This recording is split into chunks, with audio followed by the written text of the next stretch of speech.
Bueno, pues buenas tardes a todos y todas y bienvenidos de vuelta después de estas 4 semanas de receso en esta sesión en la que vamos a hablar sobre una novela que en su momento sugirió Magda, un lugar llamado Antonio de Olga Tokarczuk, Antaño de Olga Antaño. Tokarczuk, Antaño. no Antonio, Antaño. Em, que normalmente en los veranos elegimos novelas, no sé por qué, un poco esa idea de que son más adecuadas para leer en momentos de calor. Yo creo que en este caso no es tan así, porque es una novela súper profunda y ahora veremos el detalle. Magda es la que ha preparado la reseña y hará la moderación.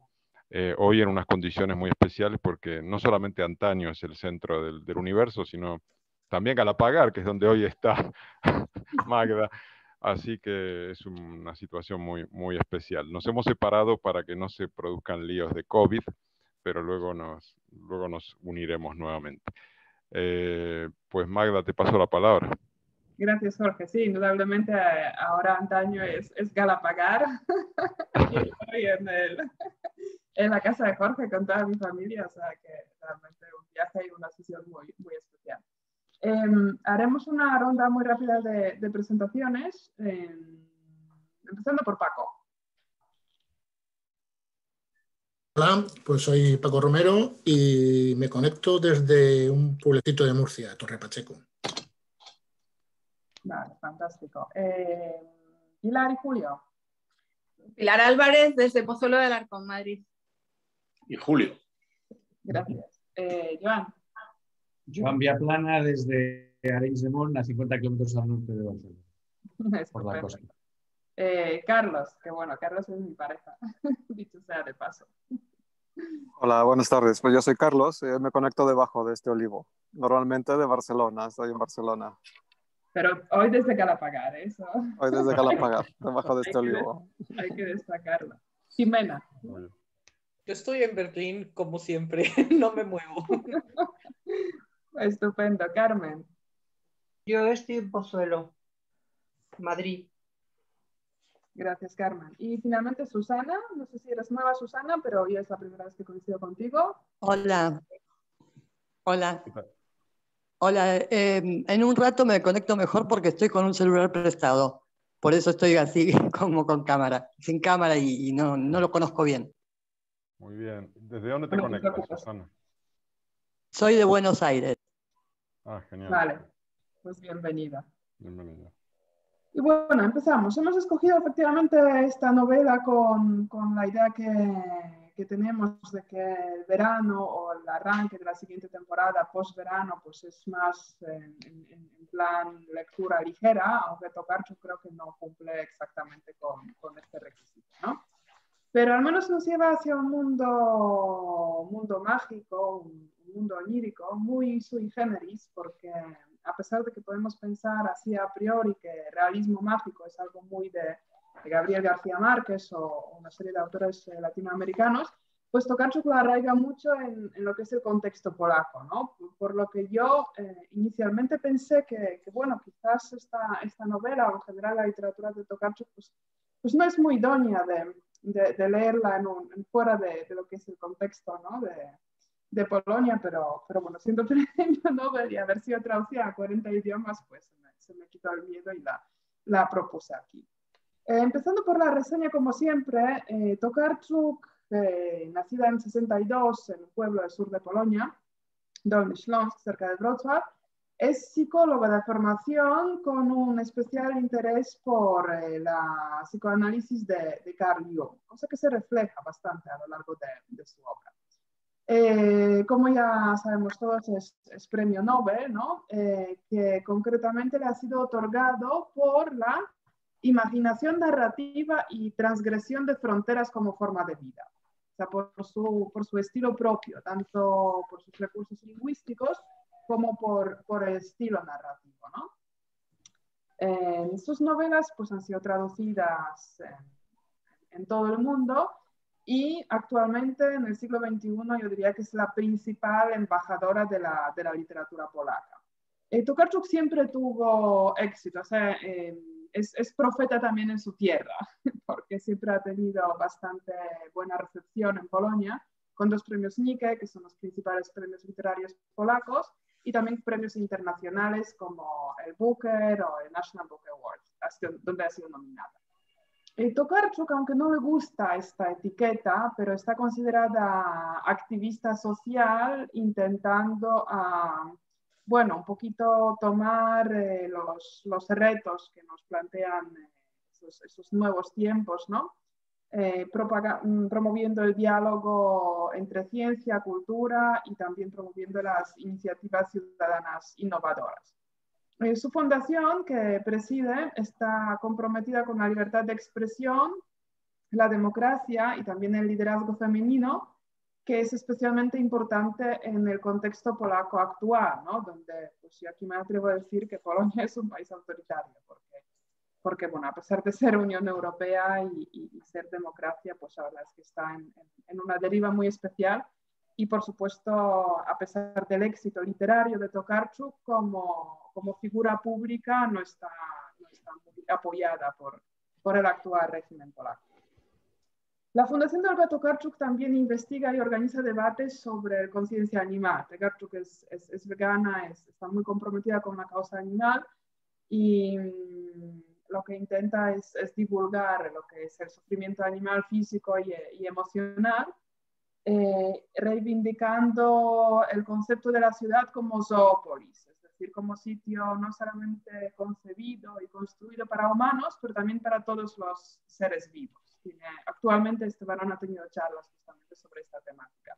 También está muy comprometida con la promoción de cultura local. Baja Silesia es, digamos, un equivalente de la comunidad autónoma del sur de Polonia, donde organiza debates culturales. El mes pasado ha invitado a otra premio Nobel que también hemos leído, Svetlana Alexievich, perdona, y han tenido pues, un gran encuentro, ¿no? de autores. Bienvenido, Alfredo. Tokarczuk considera que realmente su activismo no es tanto un activismo social, ¿no? Sino que ella a través de su obra, tanto en la fundación como en la literatura, está intentando a promover este acercamiento de posturas, a promover este diálogo. Dice una cosa interesante sobre la literatura en general y una cosa que de alguna manera confronta lo que es la percepción de literatura, de non-fiction, en Europa Occidental y en Polonia. Mientras aquí, como decía Jorge, nosotros leemos novelas en el verano porque es relax, ocio y en general es pasarlo bien, pues en Polonia o en los países exsoviéticos, la literatura, las novelas siempre han tenido, durante al menos la época comunista, han tenido este doble sentido, ¿no? No siempre ha sido una reivindicación política o un activismo, pero sí en muchos casos ha sido una misión mucho más allá del mero entretenimiento, ¿no? La literatura ha tenido un papel ético, ha servido de una especie de espejo introspectivo o de guía de orientación moral, social o política. Tokarczuk no le gusta que se centre el debate sobre ella como persona y dice que es mucho mejor leer las obras de los autores en vez de conocer sus biografías porque ella considera que es una persona pues cuasi aburrida ya que el tiempo de escribir le ocupa tantísimo espacio vital que francamente no tiene mucho para otras actividades. Y bueno, dicho eso, pasamos a lo que ya es el libro. No he hecho yo un resumen porque, bueno, seguramente yo creo que las novelas, ¿no? Son para leer y adentrarse y resumir, pues sería una cosa un poco, una aberración. Intentar resumir la obra de Tokarczuk y también encerrarlo en una sesión con toda la riqueza lingüística, metafórica y simbólica que conlleva, pues sería un reduccionismo, ¿no? Por lo tanto, lo que propongo es centrar el debate en una serie de temas o ejes que considero que son centrales o al menos que tienen mucha importancia en el libro y vamos a reflexionar sobre ellos. El primer tema que propongo es el lugar, ¿no? Prawiec es el nombre polaco, traducido bastante bien como antaño a castellano, tiene prácticamente la misma connotación en polaco, es una traducción muy acertada. Es un pueblo que geográficamente se ubica en el sur de Polonia, cerca de Kielce, pero Kielce es una provincia, es como si fuese Polonia profunda, ¿no? Entonces Praviec es un pueblo perdido, podemos decir, pero a su vez es un no lugar, ¿no? Es una especie de Macondo, si evocamos aquí a García Márquez, pero del norte.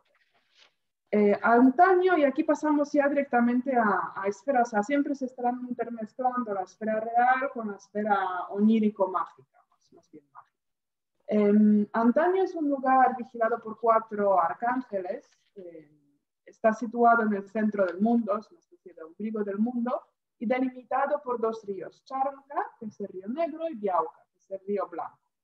Y habitado por familias cuyos apellidos también son significativos, como Boscy, divinos, o Niebiescy, celestes.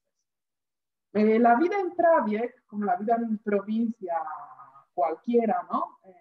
Es a su vez bella y horrible, rica y cruel, inspiradora y profundamente deprimente.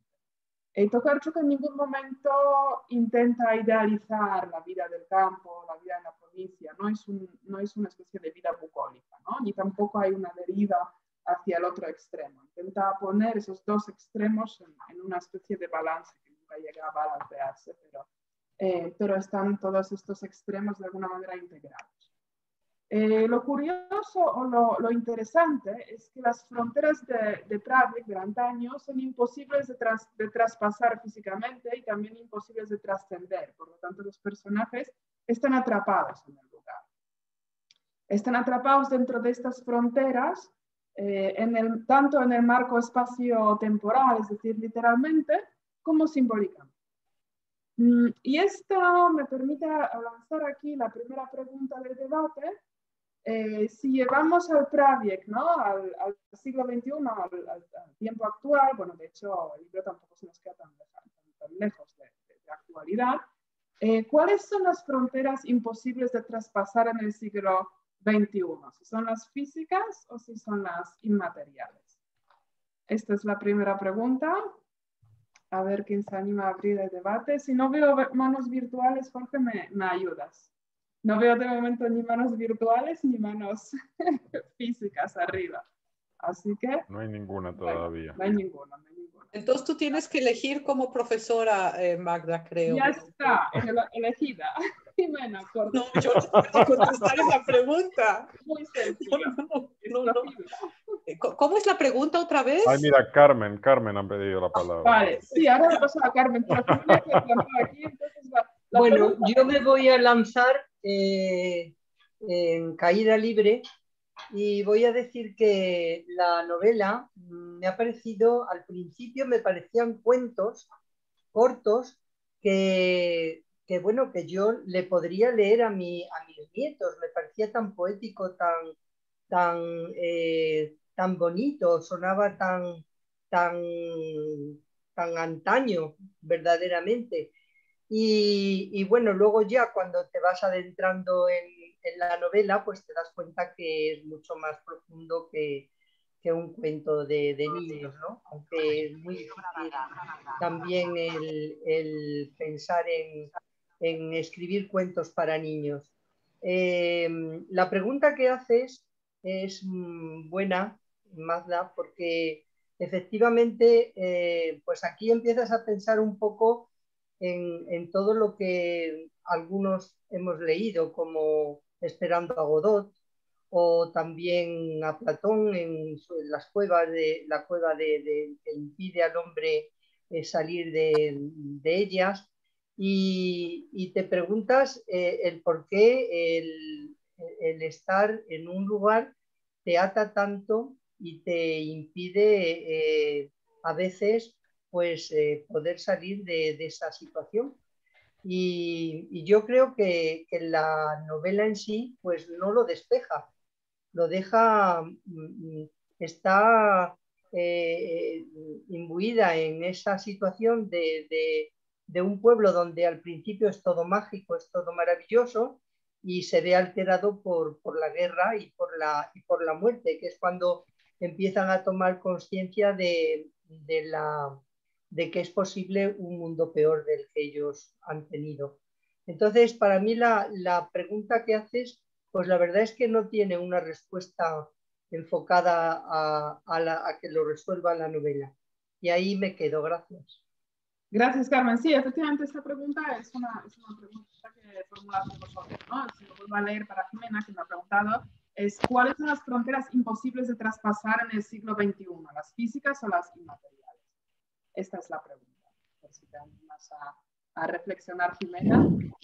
Y si no, veo que Paco está levantando la mano. Adelante, Paco. Sí, yo creo que son la misma. Quiero decir que hasta las fronteras físicas son también fronteras inmateriales. Cuando uno tiene conciencia de frontera, cuando cruza la frontera deja algo tras de sí que no solamente es algo físico, es algo también que forma parte de tu ser más inmaterial, ¿no? De tu memoria, de tu recuerdo, ¿no? En ese sentido, yo la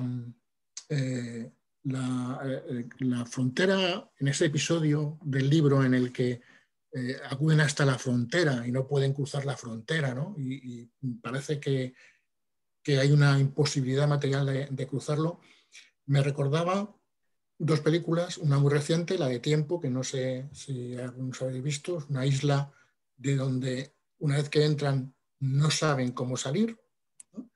Y El ángel exterminador de Buñuel, que reflejaba algo parecido, un grupo de personas en una casa que son incapaces de salir de la casa, ¿no? Y no deja de ser una metáfora de nuestra imposibilidad de romper esas amarras y salir al exterior, ¿no? Y yo creo que en ese sentido la novela sí que la novela, y la verdad es que sería discutible si el género es novela, porque en realidad no hay una hilazón, sino que está contado de una forma muy peculiar, ¿no? Pero bueno, si convenimos en que es una novela, la novela en ese sentido yo creo que apuesta por esa idea de lo inmaterial, ¿no? De que hay que tener una voluntad expresa para poder salvar esa limitación física, que en el caso de la novela no se llega a ver, pero que se palpa que es física, para poder emprender una vida fuera de ese Macondo que es este pueblo de antaño. Muchas gracias, Paco. Yo creo que entre Carmen y Paco habéis dibujado dos escenarios, ¿no? La caverna de Platón, que definitivamente tiene salida, a pesar de que es una salida difícil y quizás no intuitiva y quizás no para todos, porque estamos atrapados en este modelo de ver solo sombras. Te oye mal, Magda. ¿Ahora mejor? Sí. Vale, pues lo que decía es que habéis presentado dos escenarios diferentes. Carmen mencionando la caverna de Platón, que es una metáfora donde sí hay salida hacia el exterior, aunque no es fácil, no es intuitiva, no es accesible para todo el mundo porque estamos muy acostumbrados y enfocados de ver las sombras y no queremos ver la luz que viene de las ideas, ¿no? Que están fuera de la caverna. Y luego lo que propone Buñuel, lo que decía Paco, que más bien, o lo que dice Tokarczuk, o lo que insinúa Tokarczuk, que más bien no hay salida, o si hay salida, pues solo para algunos, y no se sabe ni cómo, ni por qué, ni cuándo. Entonces, bueno, esos serían un poco los dos escenarios, ¿no? De quedar atrapados en el lugar. ¿Alguien más quiere...? Sí.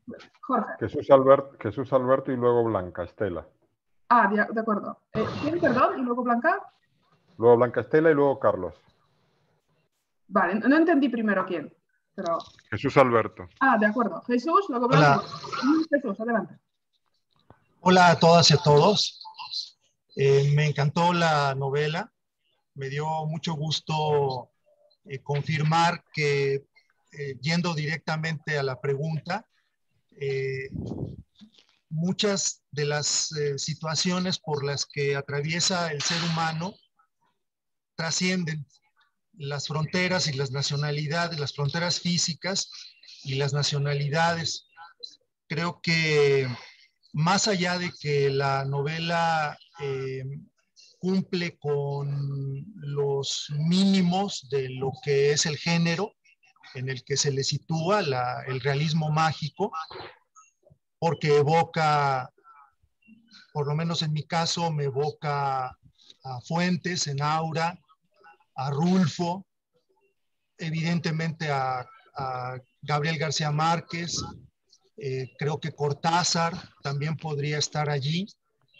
Creo que me demuestra que muchas de las preocupaciones y de los problemas que se viven, en este caso pensando en que se trata de una breve historia, digamos, del siglo XX de Polonia, bien podrían estar también ubicadas en cualquier pueblo de México, de Venezuela, de Colombia o en cualquier otra parte del mundo. Me parece una confirmación, pues, en ese sentido de que a veces las fronteras más difíciles son las físicas, ¿no? Las que nos imponemos físicamente, aunque también nos imponemos algunas en lo social, ¿no? En lo colectivo. Me parece que esta historia pues bien podría estar también situada en Suecia, bien podría ser cada uno de los personajes un personaje de Bergman, así como los pinta con esa complejidad la autora, lo hacía Bergman, lo hacen todos estos autores que he mencionado, y me parece que pues no tiene en ese sentido nacionalidad, a pesar de que se trata de una historia, de la historia de un espacio social, de una nación, de un conjunto de personas que han compartido una historia. Me parece que trasciende mucho las fronteras. Yo celebro haberla podido leer porque creo que ha sido muy interesante pues ver cada una de estas imágenes que nos evocan, ¿no? Como en un gran mosaico que nos presenta. Muchas gracias, Jesús. Sí, sin lugar a dudas, este libro es universal, ¿no? O sea, en su peculiaridad y aterrizarlo en el contexto, pues realmente tiene pretensiones universalistas. Si tú dices de la dificultad de traspasar las fronteras físicas, creo que Afganistán, ¿no? Puede que sea algo que nos viene en mente ahora a todos. No voy a excederme más. Blanca, y luego Carlos. Qué gusto verlos. Me quitaste las palabras de la boca, Magda. Justamente iba a mencionar eso, que en relación a tu pregunta de cuál es lo más difícil de traspasar, si lo físico o lo material, yo creo que ambos. A mí el libro me encantó porque como lectora es un reto, está lleno de filosofía, de metafísica.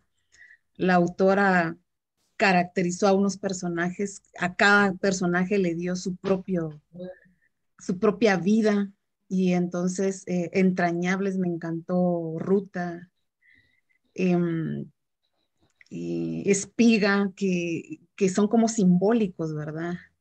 Entonces, hay una escena, yo no sé si se recuerdan cuando Ruta le está explicando a...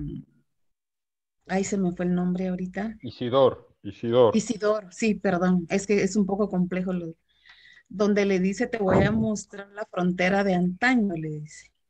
Y entonces él le dice, no puede ser que esto sea como que no se pueda pasar, le dice, ¿verdad?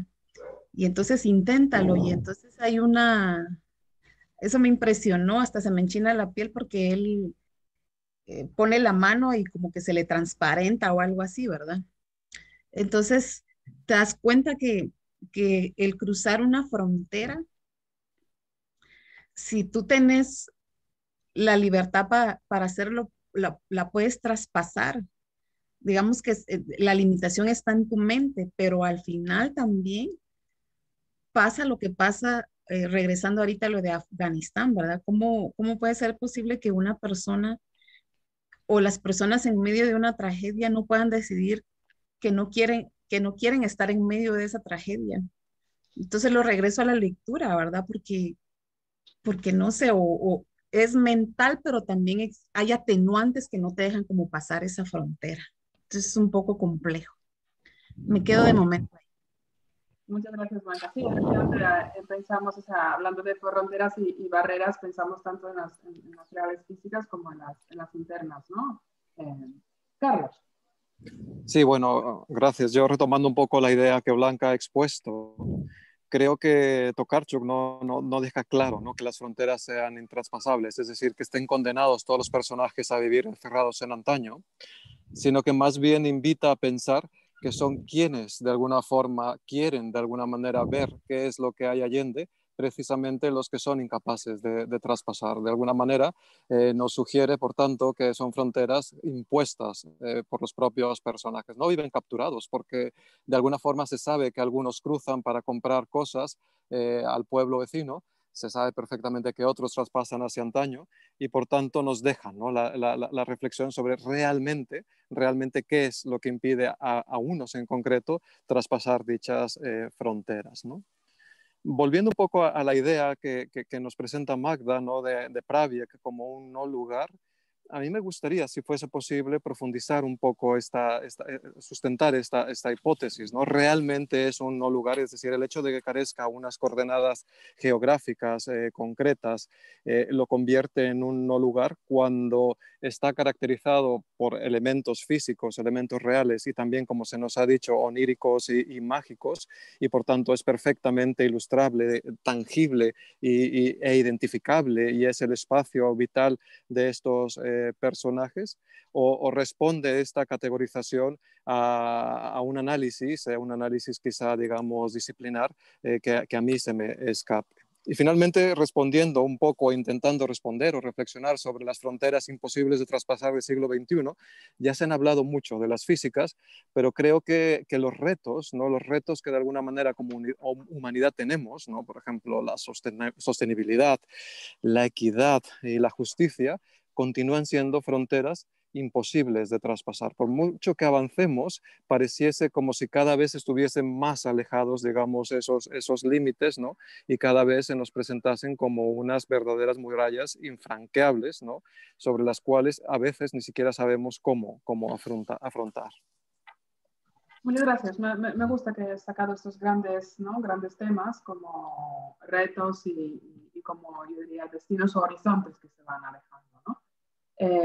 Jimena y luego Pilar, No, ¿puede ser? estaba Alfredo, perdón. Ah, de acuerdo. Jimena, Alfredo y Pilar. Bueno, pues me pareció muy interesante, Carlos, tu intervención.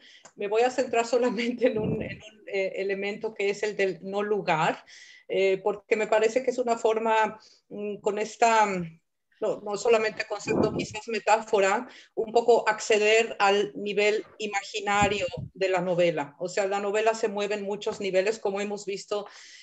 Traza una línea histórica que pasa por la historia de Polonia, por eso yo veo muy específico este relato, o sea, no podría decir que es Latinoamérica o algo en otro lugar, sino es muy específico, vinculado en ese aspecto real a la historia de Polonia desde el 17, pasando por la invasión a Polonia de los alemanes, etcétera, etcétera. El comunismo, ese es un nivel, pero tiene un nivel imaginario que quizás se puede decir con esto de no lugar, Carlos, o un lugar utópico. Y me parece que allí coinciden, bueno, ahora Magda, que me parece súper bien, se ha concentrado en la categoría del espacio, pero a mí me parece que coinciden y que la autora juega magistralmente con el espacio y el tiempo. O sea, el tiempo, si uno se da cuenta, siempre hay una intervención teológica, o sea, siempre hay unas cuestiones teológicas que a mí me parece de lo más fascinante de este relato. Yo no lo podría ver como X realismo mágico, sino simplemente un relato muy específico en el que intervienen las dimensiones del espacio y el tiempo, y la del tiempo es la que quizás nos define el no lugar desde una perspectiva teológica. O sea, aquí hay unas preguntas por el mal en el mundo, hay unas preguntas de la teodicea, ¿no?, por el mal en el mundo, y bueno, no sé si me estoy adelantando mucho, Marta, si vas a entrar a la teología, pero simplemente porque me parece que define el no lugar como lo imaginario, y lo imaginario como una relación en juego, no definible porque no es ciencia, es literatura, entre el espacio y el tiempo siempre, ¿no? O sea, siempre se salta de lo real, pero vuelve a lo real, a hacer la historia. Los alemanes llegan antaño, ¿no? Kurt, etcétera, y mete una perspectiva nueva de visión de las cosas. Bueno, pues eso es lo que se me ocurre del no lugar. Gracias, es todo lo que quería decir. Muchas gracias, Jimena. El tema de tiempo sí que lo trataremos en el siguiente punto, ¿no? Y el tema del no lugar, yo creo que Tokarczuk juega con no lugar y a su vez lugar universal, ¿no? No definido, eso es definido, o sea, está lleno de conceptos que aparentemente, irracionalmente y pragmáticamente parecerían... Magda, no se te entiende mucho. ¿Ahora mejor? ¿Ahora mejor? Te tienes que acercar más al micrófono. Vale, es que no sé exactamente dónde lo tengo, pero vale, pues mantendré esta postura.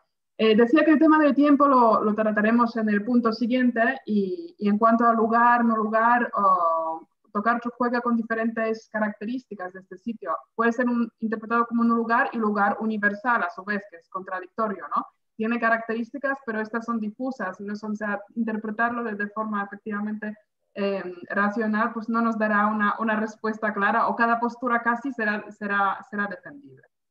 Alfredo, luego Pilar, luego Jorge. Hola, sí, bueno, yo quería hablar sobre el tema importante del espacio, ¿cierto? Y cómo se nos muestra en el texto. Lo primero que uno encuentra al ingresar a la novela, ¿cierto? Es esta descripción del espacio, ¿cierto? Nos muestra un mapa, nos dice, en el norte limita con, ¿cierto? Y además nos da un concepto y un abstracto, ¿no? Nos dice, en el norte las ansias de viajes, en el oeste la sabiduría, en el este la estupidez, en el sur el poseer y ser poseído. Además nos dice como en cada uno hay un arcángel, ¿cierto?, que vigila o custodia. Entonces tenemos ahí los absolutos, los abstractos, los conceptos. Nos delimita un poquito el espacio donde se mueve la gente. Y eso me lleva, ¿cierto?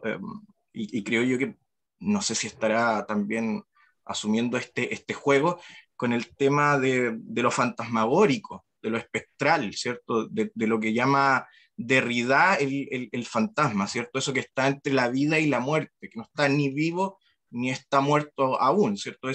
Ese transcurrir, ese transitar, el entre lo vivo y entre la muerte, que finalmente Derrida dice que es la vida misma, ¿cierto? Y ahí es donde uno puede jugar con el tema de incorporar, ¿cierto? Y salir, el incorporar y salir, que son los límites, ¿cierto? Cuánto uno ingresa, cuánto uno sale hacia afuera, y el tema del otro. ¿Cuánto puedo incorporar al otro en mí mismo, ¿cierto? La mirada del otro, o cómo me puedo yo salir de mí mismo, ¿cierto? Esa imposibilidad de ese tránsito hacia afuera. Entonces, en ese tema del espacio, creo yo que juega bastante con esos conceptos, ¿cierto? Y juega también con el tema de los absolutos, como que los pone entre comillas. No hay un origen, no hay un inicio, no hay un comienzo, juega con el tema de Dios harto en el tema, ¿cierto? Y no sé, era una forma de verlo también, como los límites propios, como el límite del individuo y cuánto uno puede asimilar al otro, ¿cierto? Cuánto uno puede contactarse con el otro, qué posibilidades tenemos reales, ¿cierto? De la comunicación también. Entonces juega todo el tiempo con eso, entre la vida y la muerte, el espectro, lo fantasmal.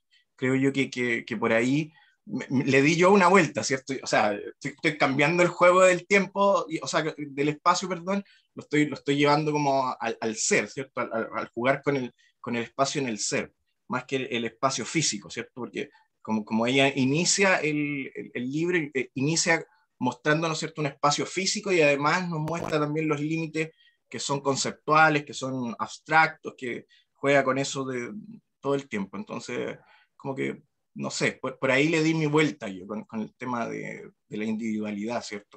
¿Qué tanto uno es individuo? ¿Qué tanto es permeable al otro? ¿Qué tanto podemos adherir del otro, ¿cierto? Con la experiencia de uno mismo también. Gracias, Alfredo, por esta lectura desde la filosofía postmoderna de Derrida, ¿no? Y la otra interesante.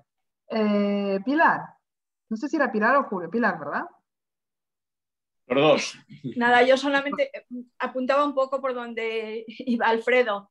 Un poco me he fijado en los límites personales de cada uno de ellos y cómo echa mano del arcángel para ver si así de alguna manera es capaz de superar las fronteras. Cada uno de los personajes está atrapado en sí mismo, ya por la injusticia de haber nacido donde ha nacido, o por haberle coincidido la guerra, o por haber nacido con deformaciones. Desde ese punto de vista, yo pienso un poco como tú, ¿no? El espacio es algo como anecdótico, es muchísimo, para mí ha sido mucho más trascendental ver los límites de cada uno y ver cómo casi ninguno se apoya en el otro, porque ni siquiera la hija es protegida demasiado por los padres, ¿no? No sé, creo que coincido bastante contigo en esa individualidad de cada uno, en esa imposibilidad de salir. Yo cuando leía me parecía que por el río Negro, por el río Blanco podría salir, pero del alma de cada uno no podría salir. Muchísimas gracias, Pilar, porque justamente en ese sentido iba mi pregunta, es decir, no solamente centrarnos en la delimitación espacio-temporal, pero las limitaciones, ya no solo personales o relacionales. Jorge. Ay, Julio, gracias. perdón. Interviene Jorge, después si quieres ya voy yo. De acuerdo. Bueno, gracias Julio y Magda. A ver, a mí la novela realmente me conmovió. La he leído prácticamente 2 veces. Bueno, la segunda lectura me quedaron algunas páginas. Creo que hay un símbolo en esta lectura que es el del molinillo de Misia, que incluso tiene un capítulo dedicado, ¿no?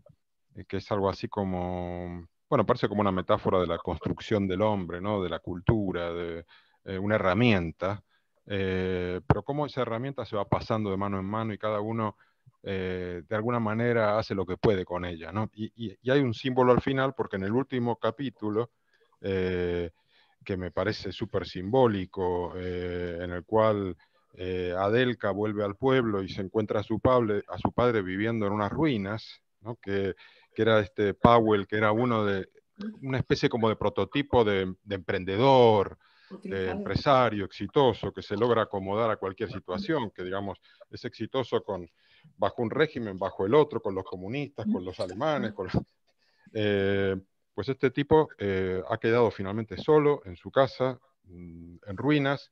Llega su hija, que había traspasado la frontera física, se había ido, porque como le dice ella a él, he progresado, he podido tener una hija. ¿Y qué es lo que hace Adelka en ese momento cuando el padre no la ve? Es coger el molinillo y llevárselo. De alguna manera, todos se van pasando el molinillo de mano en mano y cada historia es la historia de lo que cada uno es capaz de hacer y del relato que cada uno puede montar de su propia vida. Y todos en el fondo están encerrados. Por tanto, esta pregunta que tú haces de si se pueden traspasar las fronteras físicas o inmateriales o tal, yo creo que al fin y al cabo, no es posible traspasar las fronteras de nuestra existencia y cada uno inventamos algún tipo de sentido. Y bueno, simplemente quería decir que me parecía que el molinillo era un símbolo y que la novela termina con el molinillo nuevamente y con esta figura que se va de antaño, que es una de las miembros de la tercera generación de la novela, porque son 3 generaciones, es como que rompió la frontera física, pero va a seguir atrapada en la frontera inmaterial. Muchas gracias, Jorge. Julio, ahora sí. Sí. Bueno, a mí también debo decir que la novela me ha parecido muy sorprendente. No es una novela al uso ni de lejos. Hay una cantidad de personajes tremenda, cada uno con su propia riqueza. Personajes que, a modo de pinceladas, y da la impresión de que es como un cuadro impresionista en el que va dibujando de una manera imperfecta, inconclusa, cada uno de los personajes que aparecen y de los momentos. De manera que desde el punto de vista puramente literario, de cómo forma la novela la autora, pues a mí me parece no sencillo para el lector, no sencillo porque hay que prestar mucha atención a la evolución de cada uno de los personajes, hay muchas situaciones. Pero, por otro lado, sí que me parece muy enriquecedor. Porque, vamos a ver, yo cogiendo un poco la idea que dejaba Jesús antes, de que cualquier pueblo de Latinoamérica o tal vez incluso de Europa podría ser aplicable al caso de antaño. Mi infancia fue en un pueblo de Castilla y yo creo, me veo mucho en lo que se narra ahí. Es decir, es un lugar, era un lugar el mío, muy cerrado, en el que había muy poca movilidad, en el que había muy poca capacidad de movimiento dentro, o sea, geográficamente y dentro del pueblo. Es decir, que en estos lugares pequeños las relaciones son, por un lado, muy simples, muy cortas, pero por otro lado muy complejas. Es decir, ¿quién conforma la vida de Macondo o de mi pueblo, que se llama Olivares? Pues un conjunto de 500 o 1000 personas que lo forman y cada uno de ellos es una historia. Pobre, rica, no sabemos, pero cada uno pelea por sobrevivir o por asomarse a los márgenes que su vida le depara, ¿no? Y ahí estoy de acuerdo con Jorge en que no deja de ser una pelea que la frontera la llevamos cada uno dentro de nosotros, sea en un lugar pequeño o sea en un lugar grande. Y por eso es difícil de definir. ¿Pero por qué es difícil de definir en una época como la actual, cogiendo la pregunta inicial, en el siglo XXI, el siglo de la globalización? ¿Pero qué estamos hablando? Cuando hay una Europa multinacional, cuando hay una América Latina que también trata de formar espacios compartidos, y una América del Norte donde ocurre exactamente lo mismo, y donde la impresión que da es que caminamos, o pensábamos que caminábamos hacia un mundo más unificado, donde hay unas instituciones, las Naciones Unidas, bancos mundiales, organizaciones supranacionales que dan la impresión de que nos acercan a todos a una especie de mundo, en fin, más unificado. Y no es cierto, y nos damos cuenta, en el caso de Afganistán y tantos otros, que las fronteras reales, físicas, militares, están ahí y siguen siendo tan duras como las que pasó Polonia a lo largo de su historia, que pienso que es el país de Europa y tal vez del mundo que más ha sufrido con sus fronteras. Porque, bueno, ha sido aquí un desbarajuste, no vamos a entrar ahora en la historia de Polonia, Magda también nos pueda ilustrar un poquito, pero es una historia singular la de ese país. Y supongo que la autora no es ajena a todas estas cosas. Por tanto, a mí me deja un poco la sensación de indefinición, de que los personajes que aparecen en la novela son tramas sueltas de un conjunto que tiene coherencia cuando lo analizas cabo a cabo, elemento a elemento. Es decir, la historia de todos estos personajes que hemos leído no quedan del todo inconclusas, terminadas, cerradas, ni mucho menos. Quedan un poco abiertas, pero bueno, ni siquiera dibujadas. Ningún personaje queda perfectamente dibujado en su biografía. Uno tiene un molino, viene de una guerra en la que no sabe muy bien por qué se lo han llevado, vuelve como único tesoro con ese molinillo del que hablábamos y que es un elemento un poco continuo a lo largo de la historia, pero hay un señor que malísimo, hay un señor que se ahoga y tal, hay un dios con un papel, en fin, desde un punto de vista puramente religioso, un poco patético, ¿no? Un poco extraño, un poco monomaníaco. Y, en fin, creo que es una novela súper rica, difícil de agotar en un planteamiento sencillo. Sí, muchas gracias, Julio. Absolutamente de acuerdo. Gracias por ese paralelismo entre tu pueblo y antaño, ¿no? Y tocar el tema de la movilidad multidimensional, no solamente la física, pero pues, las limitaciones, ¿no? En todos los sentidos. Y sí, Polonia. ¿Se me escucha ahora? Ahora tengo auriculares. ¿Se me escucha? No, perfecto, perfecto. Ah, vale, genial, fenomenal. Pues sí, la historia de Polonia efectivamente ha pasado 200 años en particiones, o sea, dividida entre tres diferentes imperios. A Polonia le gusta recrearse como una especie de mártir, ¿no? De una historia muy, muy cruel y truculenta.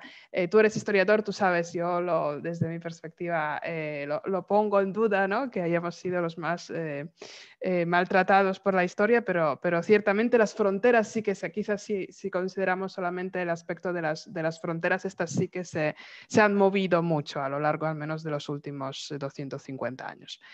Si no hay más intervenciones sobre esta pregunta, quizás me estás apuntando algo, Jorge. Yo, Magda, simplemente me he planteado el tema del espacio fronterizo desde el punto de vista de nuestra vivencia personal. Por ejemplo, yo también procedo de un pueblo de Extremadura y me ubiqué en Madrid. Yo me olvidé totalmente de mi pueblo porque aquí estaba la prosperidad y en mi pueblo no había absolutamente ninguna situación para desarrollarnos. Entonces, después, la libre circulación de las personas en la Unión Europea pues ha anulado las fronteras totalmente de lo que es el primer mundo. Pero ¿qué pasa? Que una vez que salimos de nuestro territorio, donde nos sentimos abrigados por nuestro entorno y por nuestra economía y por nuestro desarrollo personal, pues eso es lo que quiere el ser humano, volver a su entorno, a su lugar, donde se encuentra bien, como pasaba en antaño, que ellos añoraban volver a antaño, a pesar de que la guerra lo hubiera destruido, volver a construir otra vez sus casas, su modus vivendi. Y creo que al final de la historia me ha quedado un poco esa sensación de querer volver a tus orígenes, donde tú te encuentras bien, donde tú has construido tu casa, tu hogar y tu modus vivendi. No hace falta que sea el lugar donde naciste, sino el que te cobijó, el que te dio personalidad y el que te constituyó como ser humano. Y me ha encantado la novela porque esas pinceladas pequeñas, diminutas sobre los seres humanos es lo que es dificilísimo de construir en la literatura. A través de ese mundo que ha construido ella, ha formado un núcleo muy compacto de personas que todos aspiran a lo mismo, a tener un lugar donde ellos han sido felices y quieren volver ahí otra vez. Muchas gracias, Carmen. Carlos y después Jesús Alberto. No, yo no quería hablar. No sé si hay otro Carlos.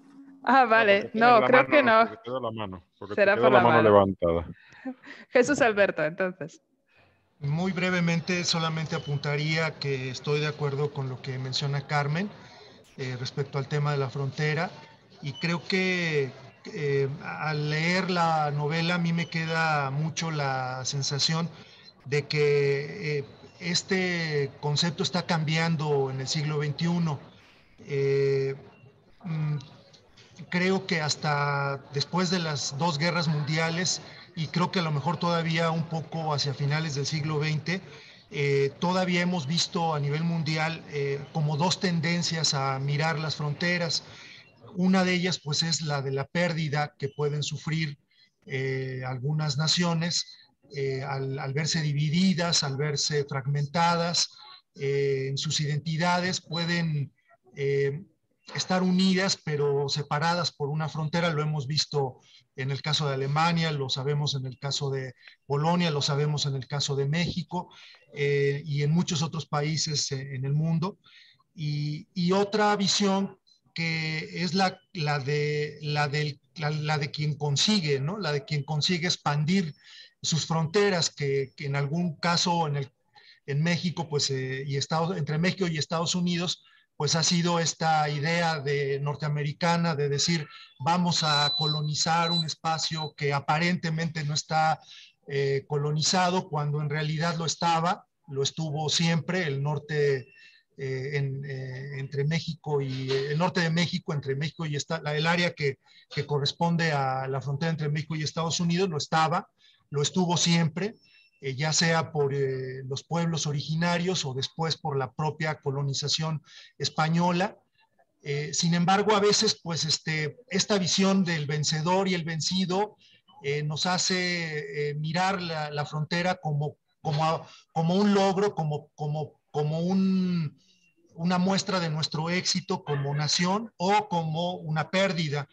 Y yo creo que el valor fundamental que tiene el darle todas estas voces, presencia en la novela por parte de la autora, es justamente demostrarnos que hay esa pluralidad dentro de nuestros espacios, en los que convivimos, ¿no? Entonces está tanto el que piensa que ha perdido, como el que se siente ganador, como el que se ve abrumado por las circunstancias que ocurren.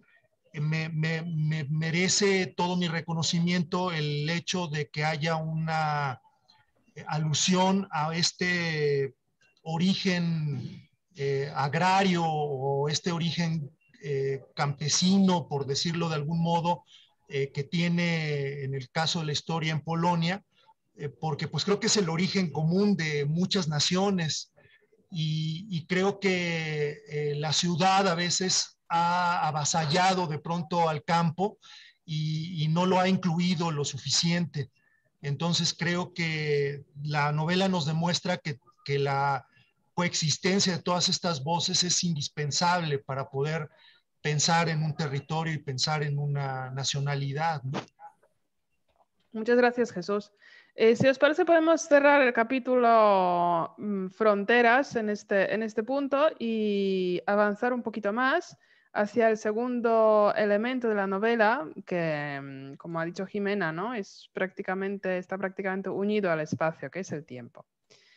Es uno de los ejes centrales, ¿no?, del libro. La historia, si intentamos a reconstruir o ubicarlo en el tiempo, pues transcurre comienza antes del inicio de la Primera Guerra Mundial, pasa por la Segunda y acaba en los años 80 del siglo pasado. Es indudablemente un retrato en una de las capas, ¿no?, bastante fiel de la provincia polaca del siglo XX, que ha pasado por las dos guerras mundiales, los cambios del sistema, ¿no?, y el impacto que estas dos guerras y el cambio del sistema socioeconómico ha causado. El tiempo también es algo que estructura la novela, porque son los tiempos de los elementos claves para desarrollar la narrativa, ¿no? Tenemos tiempo de cada personaje. El paso de tiempo aquí se mide tanto en su dimensión lineal, que es la historia, ¿no?, que transcurre, o la historia, macrohistoria que está de fondo, como en su dimensión circular, que fundamentalmente es la naturaleza, y irregular, que son, bueno, pues las intervenciones, aquellas que podemos decir están completamente de fuera del espacio-tiempo.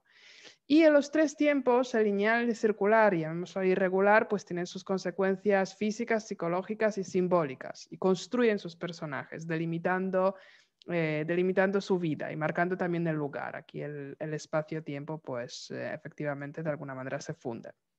Los humanos o los personajes de la novela no solamente están atrapados en el espacio, pero también en el tiempo, ¿no? Esos son dos factores que les limitan y autolimitan. Su sufrimiento empieza cuando comienzan a avistar la muerte. De alguna manera el sufrimiento pasado se traslada y se integra en el futuro. Esta anticipación de la muerte empieza a ser pues, un sufrimiento constante. Y este tiempo lineal de la vida humana contrasta con el eterno retorno de los tiempos circulares de la naturaleza o la atemporalidad espiritual y simbólica, ¿no?, donde toda la esfera de los ángeles y finalmente Dios, que como ha dicho bien Julio, es un apartado aparte, pero desde luego no está ni en el tiempo circular ni en el tiempo lineal. El tiempo de la naturaleza, según la visión de Tokarczuk, y es una visión bastante gnóstica, ¿no?, es el presente. Mientras, ya que hemos dicho, la historia del prawiek del antaño transcurre en Polonia del siglo XXIX. En cambio, la naturaleza, ya lo ejemplifica con plantas o con micelio, no son conscientes del paso del tiempo y por lo tanto no obedecen al tiempo y no pertenecen de alguna manera a la historia. Su delimitación es solamente espacial, ocupan espacio pero no ocupan el tiempo. El encierro en el tiempo está simbolizado por la serpiente que se muerde su cola, que también, bueno, es un mito muy explorado, ¿no?, en muchas filosofías, también en la gnosis. Los seres espirituales están en la temporalidad que les otorga esta dimensión divina. Y otro elemento que también integra Tokarczuk cuando habla del tiempo y cuando relaciona esta atemporalidad con la liberación del sufrimiento y de la muerte, pues no saber de la propia existencia a lo largo del tiempo. Es un concepto bastante budista. El hecho de liberarse del tiempo, entendido como un movimiento lineal, que a su vez nos permite liberarnos del sufrimiento. Por lo tanto, el tiempo y el sufrimiento están íntimamente relacionados. Y de ahí viene la segunda pregunta. ¿Entender el tiempo como una ilusión o mera percepción ayudaría a liberarse del sufrimiento? O sea, es un concepto, no deja de ser un concepto físico, el tiempo como ilusión, ¿no? Si evocamos aquí la teoría de la relatividad, por ejemplo. Jimena. Gracias, Marta. Voy a tratar de ser breve, Jorge. Son temas complejísimos y realmente metafísicos, teológicos y filosóficos. Por eso se abre un mundo. Primero, Magda, yo pienso que esta idea de estar atrapados en el tiempo es parte de la condición humana. Que se ponga de manera metafórica en la novela, pues sí, es así, pero es parte de nuestra condición. O sea, es la finitud humana, y con la imaginación, la capacidad de trascender esa finitud y pensar en estas realidades como la muerte, etc. ¿Me puedes repetir tu pregunta? Por supuesto. ¿Entender el tiempo como una ilusión o una percepción ayudaría a liberarse del sufrimiento? Ya, bueno, primero, yo pienso que el concepto, como tú lo planteaste, teológico de Dios, sí es un concepto lineal y, o sea, esto del sufrimiento tiene que ver con un concepto lineal del tiempo. Decidimos hacia el futuro y en la novela también es un concepto lineal. O sea, hay un Dios que observa, que aparece, que desaparece, que existe, no existe. Son muchos pasajes estos tiempos creo que de juego, sobre todo, que aparece esa idea y que a mí me parece que siempre que hay un sufrimiento humano en la novela, en los diferentes personajes, no tiene que ver con este aspecto que describes maravillosamente, Magda, que es lo pagano, natural, cíclico, espiga, ruta, ¿no? Sino tiene que ver con el otro aspecto que es tomar decisiones y hacer algo, y con eso tiene que ver el sufrimiento, o sea, no con el tiempo circular, sino con el tiempo lineal, con el tiempo que se desarrolla históricamente. Quizás en un gran contexto serían los grandes fragmentos de la historia que se van tocando, ¿no? De la historia de Polonia. Y me parece que es simplemente un Dios, que en ella está la pregunta relacionada al tiempo, la pregunta, ¿cómo sería un mundo sin Dios? O sea, un mundo sin Dios es un mundo en que somos perfectamente autónomos y que tenemos que tomar toda la responsabilidad de nuestros actos. Y esa es una pregunta que está constantemente allí, ¿no? O sea, un mundo sin Dios es un mundo libre, pero en el que somos dueños de lo que hacemos. Y este actuar solo puede ser lineal en el tiempo, según mi entender. Bueno, no sé si fui muy caótica, pero ya. Gracias. Gracias, Jimena. El tema de Dios también lo trataremos. Yo creo que Dios es un elemento un poco separado, ¿no? Es un elemento, es un Dios creador que está atrapado en su necesidad de crear, ¿no? Y juega su juego de ir mejorando el mundo y al final se queda. Hay muchas ideas de Dios en la novela, pero bueno. Sí, de momento no estamos tratando solamente los aspectos relacionados con el tiempo y el sufrimiento. Pero bueno, gracias por la reflexión, Jorge. Gracias. Creo que hay manos levantadas antes de Carlos y Alfredo. ¿Sí? Vale. Y Blanca Estela también. Vale, no sé por qué no veo los manos. Pues Carlos, entonces sí, Blanca Estela y luego tú, Jorge.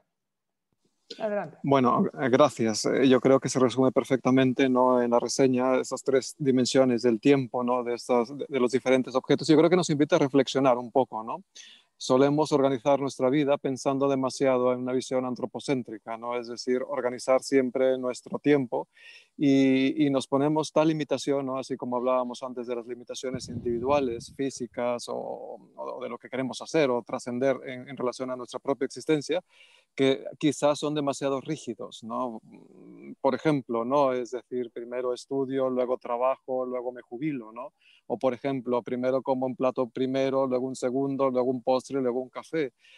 O por ejemplo, en un sitio trabajo y en otro estudio. No podríamos, así como Tokarczuk nos sugiere, que coexisten ciclos diferentes, no solamente en la linealidad, la circularidad, sino dinámicas diferentes, frecuencias distintas para cada uno de los elementos, replantear nuestra propia forma de organizar nuestra vida o de pensar en ello. Yo creo que podría liberarnos, ¿no? Yendo un poco a la pregunta que nos plantea Magda, ¿no? Es decir, entender que es realmente una percepción y no algo objetivo, podría quizás liberarnos, ¿no? de ese sentir que el tiempo siempre va hacia adelante. De hecho, en física no hay nada, no existe en la teoría de la relatividad general nada que nos diga que el tiempo no puede ir hacia atrás. De hecho, en el propio origen del universo se sabe que antes del Big Bang no había tiempo. El tiempo se crea junto con la materia. Es algo que, digamos, va en paralelo y por tanto necesariamente es nuestra percepción esta, la del paso del tiempo. Sí, sí, efectivamente, el tiempo se crea con la materia y el movimiento de la misma materia, ¿no? Y la física cuántica, pues cuestionan este vector que va siempre hacia el futuro, ¿no? Y es muy interesante porque de alguna manera pues puede converger con el budismo zen en ese sentido. Y bueno, me gusta la idea de eso de llevar las ideas de diferentes aspectos temporales a la cotidianidad. Blanca, Estela y Jorge. Gracias. Fíjense ustedes que a mí me encantó el relato o el tiempo de Pepona. Me pudo fascinar increíblemente porque la autora te describe cómo es el tiempo de un perro, ¿verdad? Y entonces ama y sufre al mismo tiempo. Es como yo lo comprendí. Y es fascinante porque ojalá se pudiera vivir así, ¿verdad? Sin esa preocupación del tiempo. Hay unas líneas en el libro donde dice, todo en este mundo está descolorido, borroso, y las cosas enseguida se convierten en polvo. La guerra dura eternamente. La gente nace, ama con desesperación y encuentra repentinamente la muerte, que se halla en todas partes, pero cuanto más sufrimiento les da la vida, más desean vivir. Entonces, creo que es tú querés que el tiempo transcurra, pero al mismo tiempo que no. Entonces, o esa eterna frase de ojalá que la experiencia que tenga ahorita la tuviera cuando tenía 20 años, ¿verdad? Entonces, creo que no se puede congeniar eso del tiempo, porque pasa y uno envejece. Entonces, lastimosamente es esa paradoja de la vida. Gracias. Muchas gracias, Blanca. Sí, el tiempo, o sea, el transcurrir el tiempo, ¿no? Es al final envejecer y la muerte, de ahí el sufrimiento. Gracias por mencionar también el tema animal y el tiempo animal. Jorge. Vale. También habían pedido la mano Alfredo y Jesús Alberto, pero bueno, de hablo acuerdo. yo y luego vale, sí. luego Alfredo y Jesús Alberto. Perfecto. Vale.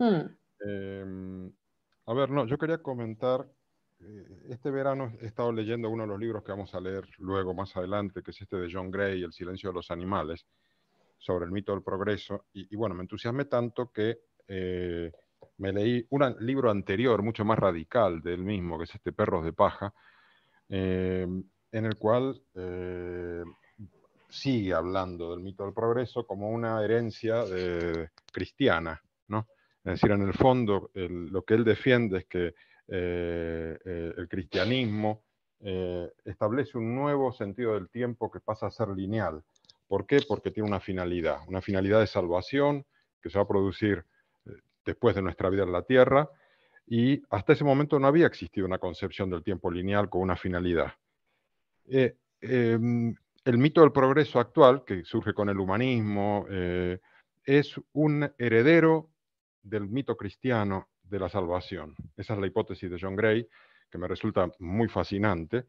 Y yo creo que leyendo la novela de Tokarczuk, pues yo veía que efectivamente hay muchos personajes que están muy imbuidos en el mito del progreso, algunos son el paradigma, ¿no? Powell, por ejemplo. Pero bueno, hay otros que sí también son, tienen una ambición en su vida, tienen un destino, como Mijal, incluso Adelka, que es la hija de Powell, que luego se va porque quiere progresar. Digamos, hay como personajes metidos totalmente en ese mito del progreso. Y otros personajes que son alternativos al mito del progreso, incluso que están en una visión casi como de un tiempo cíclico. El máximo caso, creo yo, es Espiga, que es como una persona reintegrada en la naturaleza y en los ciclos de la naturaleza. Y por tanto ve al hombre como un absurdo.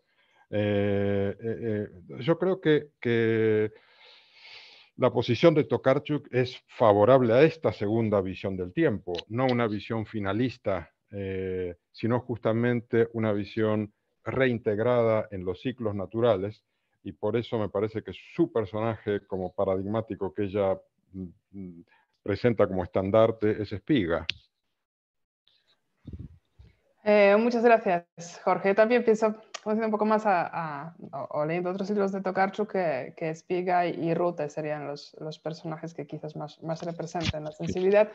Pero Ruta se va. Sí, sí. Ruta se va al final, cuidado. Sí. Quiere progresar también. Bueno, el mito de progreso yo no lo situaría en el cristianismo, porque desde luego cualquier religión del libro, sea judaísmo, islam o cristianismo, o sea, judaísmo ha sido anterior al cristianismo y ya tenía esta expectativa de la salvación y esa expectativa del fin del tiempo. Entonces, en todo caso, lo tendríamos que situar en la primera religión del libro que proyecta esta visión, ¿no? Si queremos ser un poco antropológicamente correctos, ¿no? Con esa, y cuestionaría a Gray que sea el cristianismo. Bueno, Alfredo y luego ¿quién? Jesús Alberto. Y luego Jesús Alberto. Y luego Carmen. Y luego Carmen. Alfredo, adelante. Sí, con el tema del paso del tiempo. Bueno, hay una parte en el libro que es bien clara, ¿no? Cómo sentimos el paso del tiempo en el libro es a partir de la naturaleza. Y a partir de la naturaleza también es de donde se mira en Grecia el paso del tiempo, las estaciones del año, ¿no? Y cómo se nace el mito de las estaciones del año en el rapto de Perséfone, ¿cierto? Por parte de Hades. Hades rapta a Perséfone, ¿cierto? Se la lleva al inframundo, ahí Perséfone es seducida un poco, ¿cierto? Porque tampoco es que sea raptada a la fuerza, y come algunos frutos que le lleva Hades para que se quede en el inframundo con él, ¿cierto? Entonces tenemos esta idea de Deméter, que dice Deméter, yo dejo la escoba, aquí si no me devuelven a mi hija, yo dejo la embarrada, tienen que decirme dónde está, porque no sabía dónde estaba. El dios Sol, ¿cierto? Le dice, miren, yo sé dónde está, yo lo veo todo, yo les puedo decir dónde está, yo sé quién se la llevó, se la raptó a Hades. Entonces Zeus dice, bueno, no podemos vivir en el invierno, ¿cierto? En la tristeza de Deméter, vamos a ir a buscar a Perséfone, ¿cierto? Perséfone dice, bueno, pero a mí también me gusta un poco acá, aquí soy reina en el inframundo. Entonces llegan a un acuerdo entre Hades y Deméter, ¿cierto? Donde la hija pasará la mitad del año, primavera y verano con Deméter y otoño-invierno con Hades. No sé si ustedes recuerdan, pero una parte del libro es bien simbólico esto, ¿no? Donde el invierno se hace más largo, ¿cierto? Pasa más tiempo Ruta con su marido que con su madre, que es Espiga. Entonces, ahí ya nos está diciendo algo. Dice, Polonia va a ser un mundo más frío y de más sufrimiento que de renacimiento y hermosura y primavera y qué sé yo. O sea, yo lo veo desde ahí. Mi lectura va por ese lado. Entonces, tenemos el nacimiento del tiempo a partir de las estaciones, ¿cierto? Pero aquí están las estaciones trastocadas. Aquí nos dicen solo 4 meses con tu madre y el resto para acá. Entonces, ¿qué nos muestra esto? En el mito, por lo menos, era que... Te has quedado congelado, Alfredo. Bien. Alfredo, te estás congelando. No, otoño, o sea, ¿me escuchan o no? ¿Me perdí? Ahora sí, por un ahora momento sí, se ha ahora quedado congelado. Bueno, repítelo lo último. Otoño e invierno entonces van a ser las fases del sufrimiento, ¿cierto? Deméter sufre por la pérdida de la hija. ¿Y por qué? ¿Por qué me lío con esto? Porque el tema de la naturaleza está bien presente. Ruta, que es quien está más conectada con su madre, ¿cierto? La madre naturaleza, es quien puede escuchar el palpitar del mundo. No sé si se acuerdan, pero hay una parte en el libro donde ella dice, yo siento, o sea, Espiga dice, yo siento el palpitar del mundo, sé dónde está el corazón. Ruta también sabe dónde está el corazón, dónde está el centro, ¿cierto? Del mundo, y lo oye el palpitar. En algún momento lleva también a, mira, la naturaleza es demasiado poderosa para mí, entonces yo de aquí quiero irme, no quiero estar acá. Y la otra como que le dice, pero siente la naturaleza está viva, la naturaleza es la que te da el tiempo, ¿no? Te rige, igual que en la mitología. O sea, y eso, el tema del sufrimiento es mayor que el tema de la alegría, y por lo menos en la novela, ¿no? Y es bien simbólico. Yo siento también que igual, en la vida, si nosotros llevamos al tiempo de la vida, ¿cierto? Y todos los capítulos son el tiempo de, uno podría decir, bueno, el tiempo en general entonces se traduce en ¿qué? Más sufrimiento que armonía o que alegría, ¿no? Por lo menos acá nos muestra bien simbólicamente que ojo, que es poco el tiempo de la felicidad y la alegría, es más de sufrimiento. Y el sufrimiento muchas veces está dado por las condiciones externas, igual como la naturaleza, ¿cierto? Igual que todo esto de las fuerzas de la naturaleza, también tenemos condiciones que son humanas, las guerras, ¿no? Donde posiciona además, y es destruida la ciudad completa por una guerra donde justo está en el centro, ¿cierto? Están ambos bandos en cada lado, y la que sufre es la ciudad, ¿no? Queda totalmente destruida. La gente se va a vivir en la naturaleza. Y ahí es donde se reconecta un poco. El hombre salvaje nos muestra eso, ¿cierto? El hombre malo es aquel que está tan ligado con la naturaleza que perdió el yo. Pierde el yo, pierde la conciencia de quién es, se liga tanto a la naturaleza que ya es parte de un animal más, ¿cierto? Del palpitar del mundo. O sea, esas son mis reflexiones, lo dejo hasta acá porque ya me estoy alargando. Eso. Alfredo, ¿le puedo preguntar algo a Alfredo muy brevemente? Adelante. ¿Sí? Perdón, Alfredo, es que esta idea me encanta de Ruta. ¿Tú no verías a Ruta como una corrupción? Porque, bueno, a ella lo que le gusta, ya no recuerdo el nombre con el que se casa, pero es así como...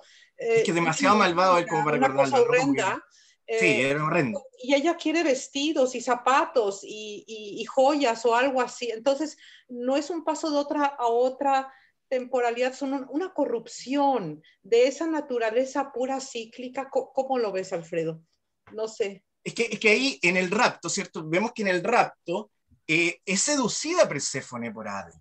O sea, le da de su comida, ¿no? Y ella se queda encantada con Hades. Aquí soy reina. Es la misma idea de Ruta, pues Ruta también se vestía y se sentía princesa, reina. Es como vestir a la naturaleza de edificios, ¿no? Es como tratar de enganchar a la naturaleza. Mire, la ciudad es hermosa, ¿no? Tenemos autos, tenemos aviones, todo interconectado, pero es la muerte de la naturaleza para pavimentarla, es vestirla, ¿no? Y en ese vestido te dice, ojo, se va a trastocar el tema de lo cíclico. Vamos a tocar el tema de lo cíclico y las estaciones van a ir cambiando. Ya no van a ser iguales. O sea, vas a tener estaciones más malas, por decirlo así, ¿cierto? La naturaleza ha sido trastocada. Esa es mi lectura, ¿no? O sea, yo podría abordar más esto, pero prefiero por el tiempo. Gracias. Me gusta mucho este paralelismo mitológico que has desarrollado con Demeter, Alfredo, muy interesante, y además esta percepción que también has dado, ¿no? Que en el norte pues al final hay más sufrimiento, ¿no? Dado por condiciones climatológicas prácticamente. Yo diría que no es sufrimiento puro, ¿no? Que hay un gran componente de melancolía, hay un gran componente de una tristeza profunda, pero que no es sufrimiento exactamente, ¿no? Hay como una gama más amplia de sentimientos negativos o tristes, pero muy bonitos. En cuanto a Ruta, yo creo que es que no puedo no decir esto de Ruta. Yo creo que Ruta no se corrompe. Ruta dice una cosa muy clara, Isidoro. Yo nunca haré el amor con quien amo. Entonces, Ruta sí que se va por sus cosas, de sus joyas y sus tal, pero realmente pues su amor está en otro lado. Pero bueno, no estamos hablando de Ruta. Jesús Alberto y luego Carmen. Sí, muchas gracias. Dos cosas brevemente que quisiera exponer con relación al tiempo. Me parece, bueno, por principio hablaba yo de que este mosaico de voces me parece que ya de alguna manera nos da también la noción de que somos muchos tiempos conviviendo, ¿no? De que no hay una sola, la idea de un protagonista en una novela que tiene una serie de anécdotas, vive una serie de experiencias y pasa por una serie de estados y luego termina transformado. En esta novela no aplica porque aquí hay varios protagonistas, aquí el protagonista es antaño, en fin. Me parece que por principio ya esa pluralidad de voces es interesante porque habla de muchos tiempos, de la coexistencia y de la posibilidad de muchos tiempos.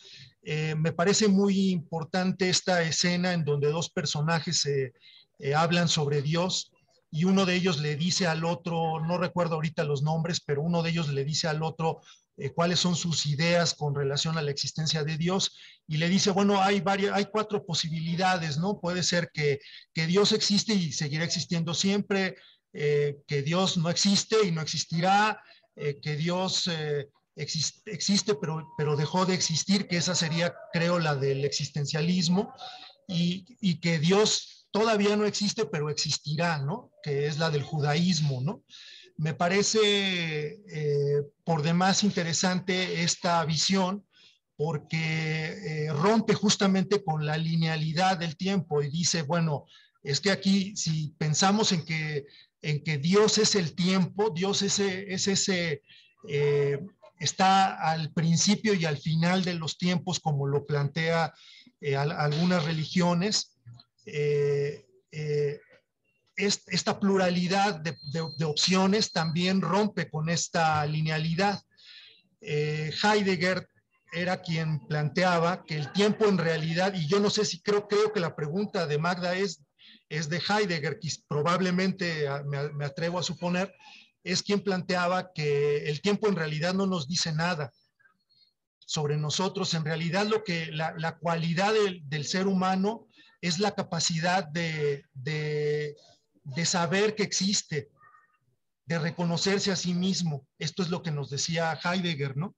Y él lo que planteaba es que en realidad somos lo que hacemos, más que la transición del tiempo sobre nosotros, somos lo que hacemos a través de nuestro tiempo, que es limitado y que es mucho menor en escala en función de la continuidad del mundo o del universo, ¿no? Y también nos dice que somos en relación a nosotros mismos. Tenemos la oportunidad, en la medida en que existimos, de hacer un proyecto de nosotros mismos, ¿no? Me parece que eso no hay que perderlo de vista porque me parece que sí está dialogando, digamos, aunque la autora no se compromete, evidentemente ella es una escritora, no se compromete con una sola visión del tiempo, por lo menos los pone a dialogar estas posibilidades en cuanto a la realización. Yo creo que efectivamente nos ayudaría mucho a liberar el sufrimiento, el hecho de reconocer que el tiempo no nos dice nada de nosotros mismos, sino que es lo que nosotros hacemos, cómo nos enfrentamos a las circunstancias y al sufrimiento, a todas aquellas cosas que nos producen sufrimiento. Los personajes, lo decía yo en el otro comentario, sufren todos, y algunos lo expresan de una manera, unos le hacen frente a ese sufrimiento y a esa angustia de la existencia y a la angustia que les produce el vivir en guerra y en vivir en situaciones muy conflictivas, pero incluso hay algunos que se quiebran. Por ejemplo, no está ausente el tema del salvaje, que es un mito fundamental en Occidente. Este hombre malo que de pronto se va al bosque a vivir y que también incluso mata a algunos de los integrantes de antaño, ¿no? Está esta mujer que raya la locura, ¿no? Que de pronto le reclama a la luna, ¿no? Entonces, y tiene este alegato con la luna, ¿no? Entonces, me parece que la autora se da la posibilidad de decirnos que todo ese sufrimiento siempre tiene alguna vía de expresión en cualquiera de los personajes, desde incluso hasta el que se queda aparentemente congelado en el tiempo, el que vive sumergido en las profundidades de las aguas, ¿no? Que de pronto emerge y visita el pueblo, ¿no?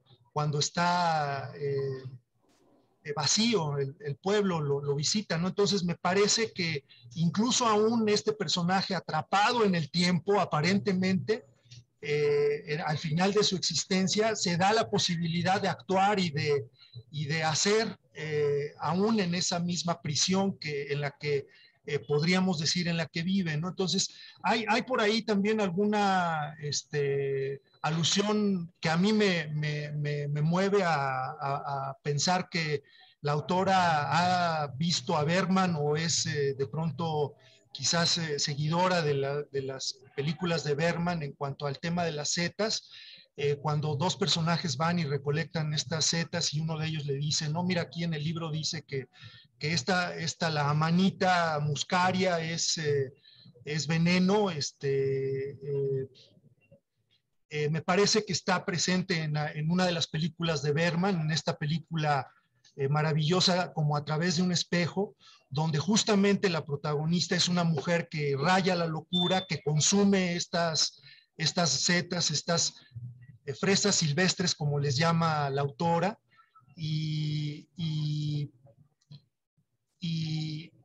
creo que de pronto es una manera en la que Bergman incluyó este tema y quizás la autora tiene alguna influencia suya y por eso también la expresa.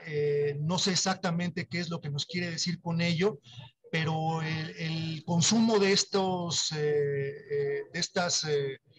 plantas pues sí puede llevar a la locura, además, a quien la consume, de modo que no sería extraño también que la personaje que tiene estos alegatos con la luna pudiera en algún momento dado tener alguna conexión simbólica con este producto al que alude la autora, y me parece que pues es incluyente finalmente en términos generales en el conjunto de su obra, con el hecho de no solamente ver la normalidad, sino además la anormalidad también presentarla y no solamente dejarla en la periferia, sino hacerla también central. Muchas gracias, Jesús. Sí, desde luego la diversidad, ¿no? Ampliamente entendida es un elemento pues muy importante en la novela. Yo, contestando tu pregunta, no he pensado en Heidegger formulando la pregunta, pensé más en teoría de la relatividad y en budismo. Carmen y luego Jimena. Yo voy a bajar un poquito el nivel del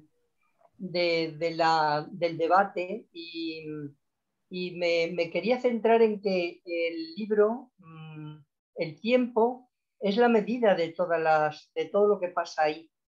El tiempo es lo que está midiendo, además es que los propios capítulos habla de el tiempo de, el tiempo de, el tiempo de. Y quería decir que el tiempo evita, o sea, el tiempo nos hace conocer definitivamente las incertidumbres que tenemos. El paso del tiempo es primordial para los seres humanos porque nos aclara nuestra propia personalidad, nuestro propio ser, nos aclara nuestros sufrimientos, nos hace que la incertidumbre sea certeza. Y eso está pasando continuamente en la novela. Los personajes, a través del tiempo, están adquiriendo las certezas de lo que son, de dónde vienen, de qué les interesa del mundo que les rodea. Está muy vinculado todo a la naturaleza, como ha dicho muy bien Alfredo, me ha encantado tu exposición, y creo que es en el libro la medida de toda la novela, el tiempo. Nada más, gracias. Muchas gracias, Carmen. Jimena.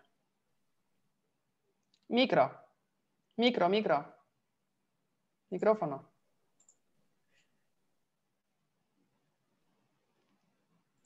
Ya, perdón. Es muy breve. Se ha hablado mucho del tiempo, muy, muy interesante. Ya no quiero ahondar en eso porque sale una idea más y bueno, todo muy enriquecedor. Quiero mencionar algo, Magda, que tú, bueno, tú has hablado del concepto de sufrimiento ligado al tiempo. Para mí está claro como en un vínculo cristiano eso del sufrimiento. Pero hay otro concepto muy melancólico que es más difuminado, más difícil de definir, de articular, que es la tristeza. Y me parece que cuando pensamos un poco en la tristeza, como va apareciendo en algunas partes, es el fondo metafísico de la novela, que no es, para mi gusto, no es gnóstico y no es teología cristiana, aunque juega mucho con el catolicismo polaco en un nivel quizás muy manifiesto. Al final, quiero leer una frase nada más, dice, la tristeza que yace en los cimientos de todo está presente en todas las cosas. Este es exactamente el centro de antaño. Me parece que es como un residuo metafísico. Yo relaciono la tristeza con resignación, no con esa pasividad del sufrimiento, porque en el sufrimiento somos pasivos, o sea, algo nos sucede, nos enfermamos y sufrimos, reaccionamos con el sufrimiento, sino la tristeza es como un fondo metafísico, quizás que tenga que ver con que no aceptamos que Dios no existe. Bueno, estoy sacando mis conclusiones, que estamos en un mundo sin Dios, que tenemos que tomar nuestros actos por nosotros mismos y que la tristeza, tenemos que resignarnos. Perdón que lo diga, a lo mejor se sale de todos los márgenes, pero cuando yo veo lo que está pasando en Afganistán, pienso que tenemos cierta resignación como actitud, que no nos queda otra resignación, ¿no? Otra idea. Ya. Muchas gracias, Jimena, por la reflexión sobre la tristeza. Si os parece bien, pues seguimos un capítulo siguiente de la guía de lectura hablando de personajes. Ya hemos dicho que Praviec antaño es un lugar cerrado en el cual penetra la historia y esta historia penetra pues, a través de las microhistorias de los protagonistas, ¿no? Sus retratos mezclan el realismo, dado por las circunstancias históricas, con esta esfera mágico-simbólica que está siempre presente. La protagonista central, yo diría, estructuralmente al menos central, es Misha, y su historia comienza antes de que nazca, cuando su madre Genoveva se queda al cargo del molino porque su marido se va a la guerra. Durante su ausencia, Genoveva se enamora de un joven trabajador judío, ahí no queda claro si tienen un romance o no, pero bueno, esto no es exactamente el tema central, y ayuda a Kwoska, ¿no? a Espiga. Y Kwoska, que ejerce básicamente de prostituta, es su fuente de subsistencia, está, conforme pasa el tiempo, cada vez más absorta por magia y, como ha dicho Jesús, pues uno de los personajes que está un poco rozando la locura, ¿no? Genoveva y Kwoska viven en el mundo donde las pulsiones o sus pulsiones vitales están limitadas por la dependencia de los hombres. No solo dependencia económica, sino también dependencia por los roles de género prescritos. Después de Misha, Genoveva y su marido Michał tienen otro hijo, Isidoro, que nace con lo que llamaríamos ahora diversidad funcional y que se malinterpreta como retraso mental y minusvalía, ¿no? No obstante, pues él evidentemente tiene algunas limitaciones, pero realmente tiene una sensibilidad muy especial hacia el mundo y las personas, que quien detecta más su complejidad y su sensibilidad es Rute. Al mismo día que Isidoro nace la hija de Espiga, Rute, y Genoveva, aquí yo pongo por error Misha, pero es Genoveva, en su delirio de posparto y después a lo largo de toda la vida sospecha que Espiga intercambió a los niños y que realmente Rute es hija suya, a pesar de que Espiga lo niega. En la novela las mujeres destacan por su fuerza multidimensional, mientras que los hombres muestran mayoritariamente la fortaleza física. Y aquí lanzo la pregunta, Tokarczuk, también como digamos, la activista feminista, intenta dar otorga el protagonismo a las mujeres dentro de las limitaciones del tiempo y lugar, ¿no? Sin embargo, ¿son las mujeres, ahí viene la pregunta, ¿son las mujeres de antaño las verdaderas capitanas de su destino?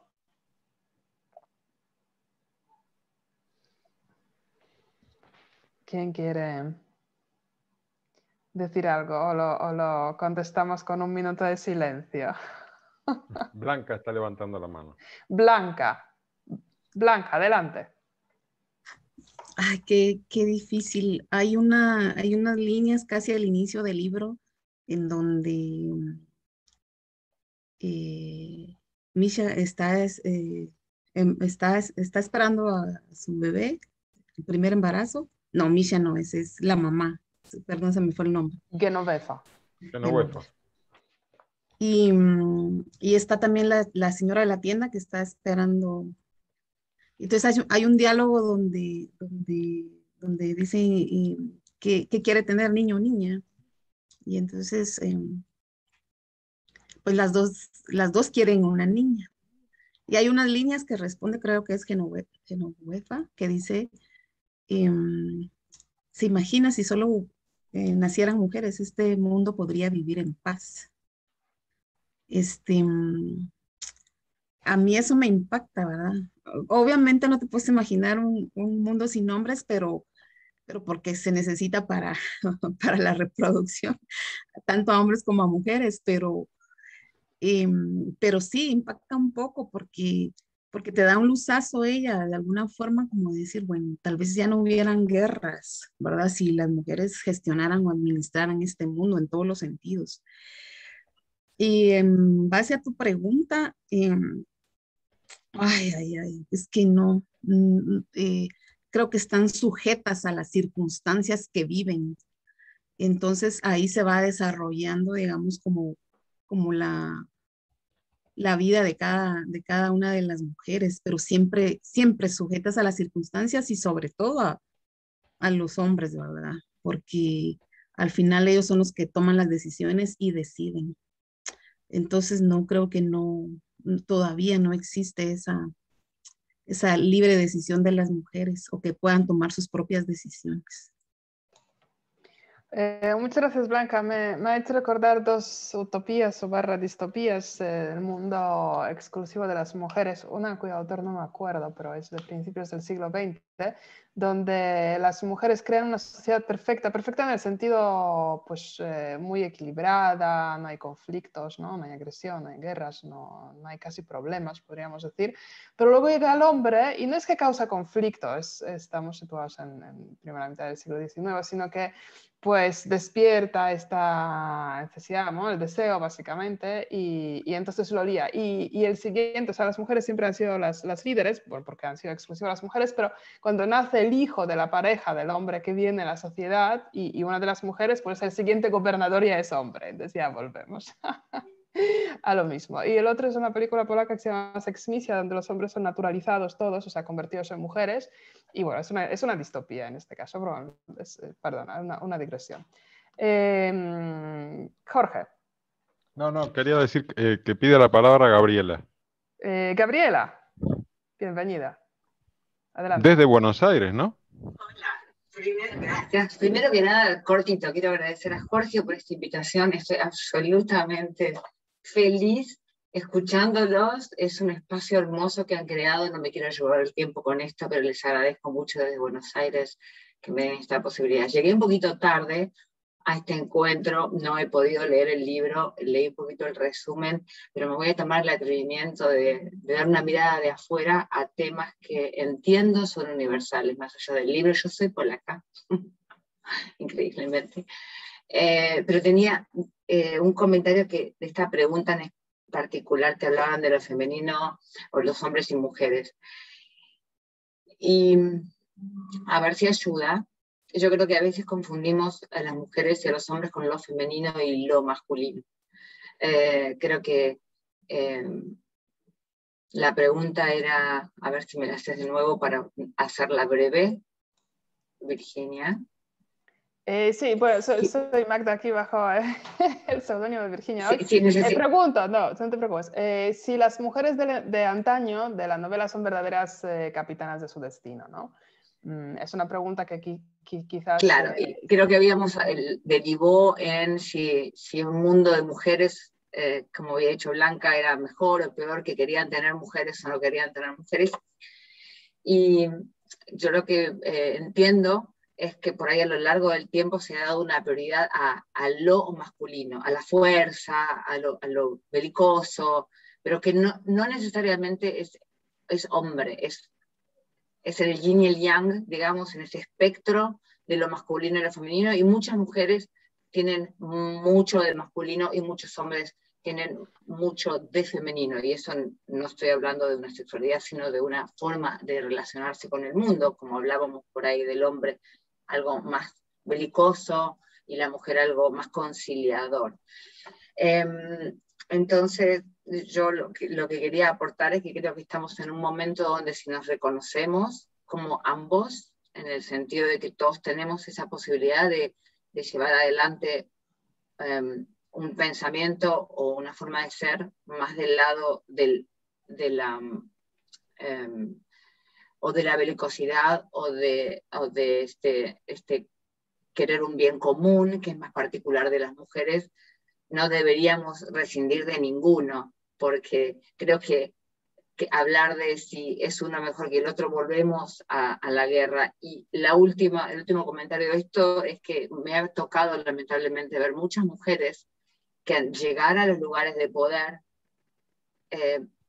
se han portado tan tiranas o de la misma manera que como a veces mujeres nos quejamos, ¿no? Y muy cercana lo he visto en muchas mujeres que cuando les toca se vuelven, toman la masculinidad a full, en vez de embrace lo femenino. Y creo que eso también hay que educarlo, que no es ni uno ni otro, es encontrar ojalá, ese camino donde todos podamos dar lo mejor y todos podamos convertir esto en un espacio más inclusivo. Gracias, Gabriela. Nosotros aquí cuando le hemos ido a Maribel, a Nuria Varela, ¿no? Hablamos de relación entre género y poder, ¿no? Pero gracias sobre esta reflexión de género como constructo social. ¿Has levantado mano, Julio, o me ha aparecido antes? Sí, ¿verdad? Julio, adelante. Y luego Alfredo. Y luego Alfredo. Pero solamente quería decirle a Gabriela que Magda, la que está moderando, es polaca, pero está usando la cuenta de Virginia, por eso aparece como Virginia, pero es Magdalena Plosikiewicz. Así es. Anda, puesto que me has mencionado, me tomo la libertad de decir un pequeño comentario al hilo de lo que estaba explicando ahora Gabriela. Muy breve. Sí es cierto que masculino y femenino, hombre-mujer, en relación con el poder, pues no siempre son coincidentes. Pero, por ejemplo, es casual que en el auge que está produciéndose en los últimos tiempos a nivel mundial de la valoración de la mujer, por ejemplo, la vuelta a la naturaleza, el veganismo, el animalismo, tienen algo que ver con bueno, pues una mayor importancia de lo femenino, en el sentido que lo dice Gabriela, o es anecdótico. Pero digo esto como otros elementos que se están produciendo y que están, yo creo, que empezando a transformar mucho del mundo en el que vivimos.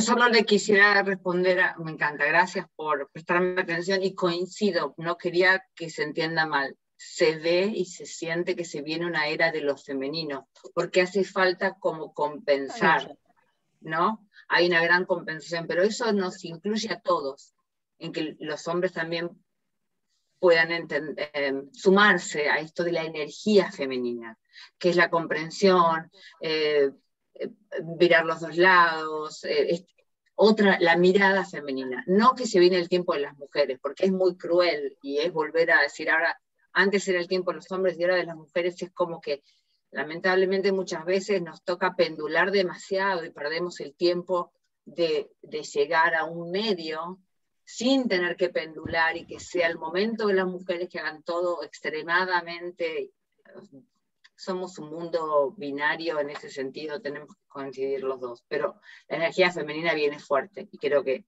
coincido, hace mucha falta. Muchas gracias, Gracias. Piedad. Gracias, Piedad y Julio, perdona, y Gabriela. Alfredo. Sí, es bien difícil ser un hombre y hablar de temas femeninos, ¿cierto? Para nosotros es una otredad tan otra que no sé, es difícil de asimilar, pero por lo menos lo que se siente en el libro, ¿cierto? Lo primero es la mujer a la espera, ¿no? ¿Cierto? La mujer que espera a un bebé, la mujer que espera a su esposo, ¿cierto? Y al final, ¿cierto? Hasta el comienzo del libro, la mujer a la espera, y luego la mujer que va hacia su futuro, ¿cierto? Adelka, Ruta, ¿cierto? Que son otra generación que sale de los límites de la ciudad, ¿cierto? Antaño. Entonces, hay un movimiento, hay una transición, que es justo lo que estaba hablando ahora Gabriela, ¿no? Está la mujer siempre a la espera y la mujer que sale en búsqueda. Y lo otro importante es la sexualidad truncada femenina en el libro. Eso sí que es clarísimo, porque, claro, tenemos un tránsito de la mujer que espera, ¿cierto? Y la mujer que va en búsqueda, pero lo que está a lo largo de todo el libro y que uno puede ver es la sexualidad truncada de todas las mujeres, ¿cierto? Hay violaciones, está el tema del hombre infiel, el hombre que tiene el permiso de acostarse con quien quiera, ¿cierto? Espiga en un inicio, ¿cierto? Todos los hombres de la ciudad recurrían a ella y todas las mujeres de la ciudad sabían que sus esposos se acostaban con espiga, ¿no?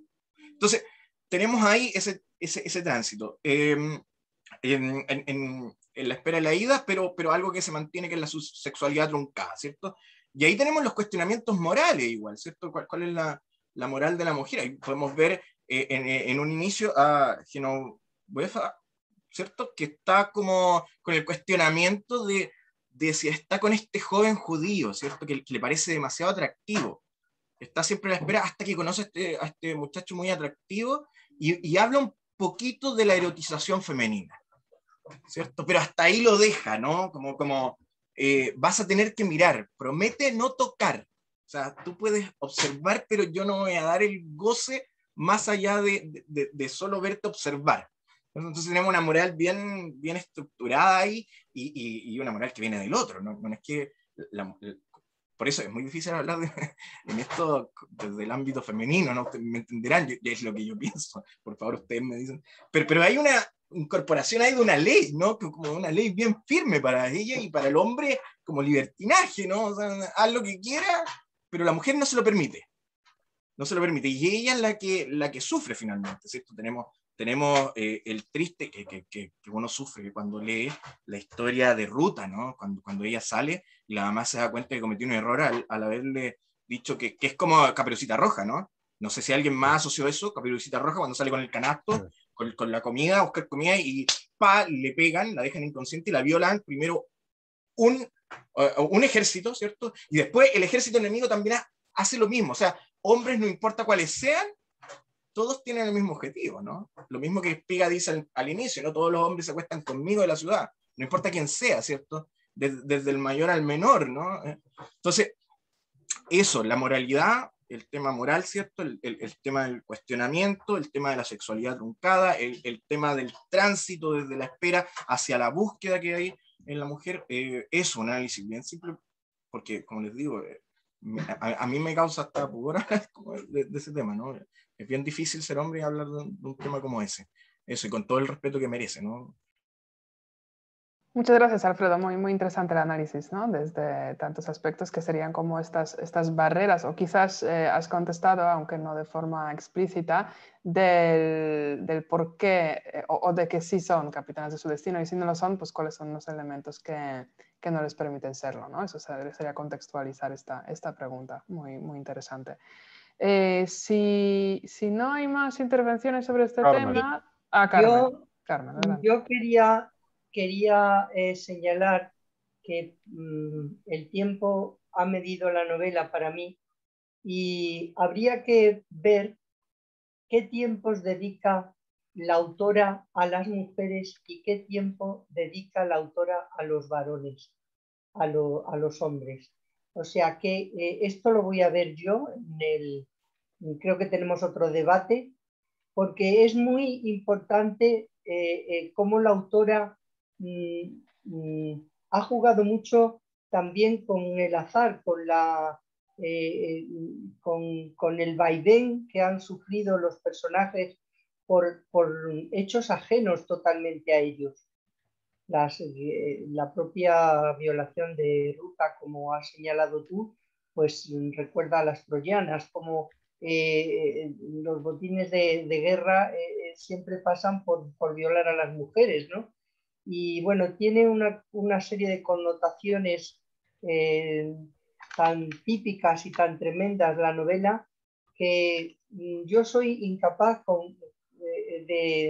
de contestar esta pregunta, concierto con Blanca su reflexión. Y ahí lo dejo, gracias. Muchas gracias, Carmen. Tú has mencionado segunda sesión, no sé cómo lo gestionaremos porque veo que no acabaremos los temas del libro en esta sesión, nos quedan 10 minutos. No, pero Magda, perdona, como hicimos una reprogramación de lectura. Pero es verdad, haremos otra sesión presencial. Sí. Hay una sesión disponible el 25 de septiembre y podemos hacer ese día continuar. Bueno, pues, si queremos. Sería una idea, porque luego hay ganas y los temas son complejos y queda un tramo. Bueno, es interesante lo que decía Carmen, ¿no? Un poco la proporción dedicada a hombres a personajes masculinos y femeninos. Justamente en esta línea iba el siguiente fragmento y la siguiente pregunta. Que si queréis el fragmento podemos leerlo, pero la pregunta yo la dejaría probablemente para el siguiente debate. Continuando un poquito con la trama, Misha, a pesar de que no entusiasma a su padre esta idea, se casa con Michał Boski, Michał Divino, y tiene varios hijos. La crianza de esos hijos y el cuidado del marido y del hogar pues sobrepasan a Misha, ¿no? De alguna manera, cuando llega el tiempo de su muerte, pues es el tiempo que cuando ella ya ha cumplido con todas estas obligaciones y pues quizás lo podríamos de alguna manera interpretar incluso como cierta liberación, ¿no? Pero Misha muere, su hija Adela ni siquiera acude a su funeral, está completamente desconectada de la familia y aparece muchos años después con regalos para los familiares. Algunos de ellos, como Isidoro, su tío, pues que ya no está en este momento en el mundo, ya habían muertos.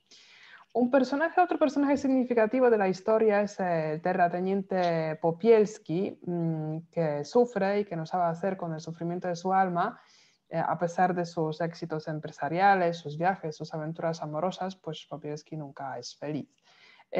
Comienza un juego educativo para un solo jugador que de alguna manera intenta averiguar el origen del mal, ¿no? Podríamos decir que es un juego un poco gnóstico.